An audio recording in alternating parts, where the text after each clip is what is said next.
నాగవల్లి దేవ అయితే కావేరిని తనని ఎలా అయినా మనకు అడ్డం లేకుండా చేసుకోవాలని చెప్పని దేవ అయితే ఉంటాడు. ఇంకా ముందుగానే కావేరి అయితే దేవకి వార్నింగ్ ఇచ్చి ఉంటుంది. కావేరి కానీ నిజంగానే బ్రతికి కానీ వస్తే నీకు చావు తప్పదు అని చెప్పని ఇంకా అనేటప్పటికీ ఇంకా నేను ఆ కళల్లో కావేరికి ఉన్న పొగర్ని చూశాను, కానీ ఉషా అని చెప్పని వీళ్ళు అంటున్నారు కాదు నిజంగానే తను కావేరి అని చెప్పని అనుకుని ఆలోచిస్తూ ఉంటాడు. ఇంక ఈ లోపల నాగవల్లి అయితే వచ్చి బావా బావా అని చెప్పని పిలుస్తున్నా కానీ పరధ్యానంలో ఉంటూ ఉంటాడు.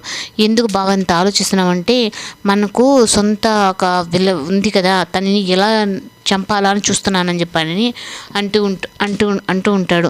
ఈ లోపలైతే ఇంకా తను ఇంకా నన్ను ఎవరు పట్టించుకోరు, బావ మరదలే పట్టించుకుంటుంటారని చెప్పి ప్రమీల బాధ అయితే వాళ్ళ ముందు ఎలబుచ్చుతూ ఉంటుంది. ఇంకా చిన్ని అయితే నాన్న అమ్మ ఇదే విధంగా ఉంటే వాళ్ళు ఇంకెప్పటికీ కలవలేరు, ఇంక నేనే ఒక అడుగు ఏదో ఒకటి చేయాలా ముందుకి అని చెప్పనని ఇంకా కావేరి అయితే ఇంకా స్కూల్లో బాలరాజు ఇచ్చిన గిఫ్ట్ని కూడా కింద పారేసి ఇంకా చిన్నిని బాధ పెడుతుంది. ఇంకా తను గుర్తు చేసుకుంటూ బాధపడుతూ ఉంటే ఏం చిన్ని అన్నం తినవా అని చెప్పంటే నాకు ఆకలిగా లేదు అని చెప్పంటుంది.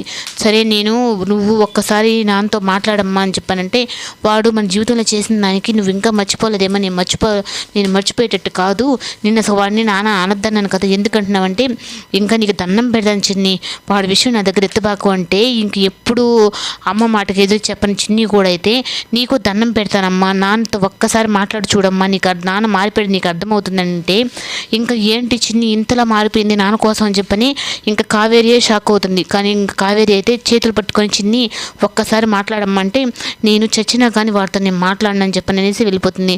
ఇంకా చిన్ని అయితే సత్యం అన్నం తిందురా అమ్మ అంటే నేను నాకు టీచర్ అమ్మ కడుపు నిండా పెట్టేసిందిలే మావయ్య నువ్వు తినండి అని చెప్పని అంటుంది.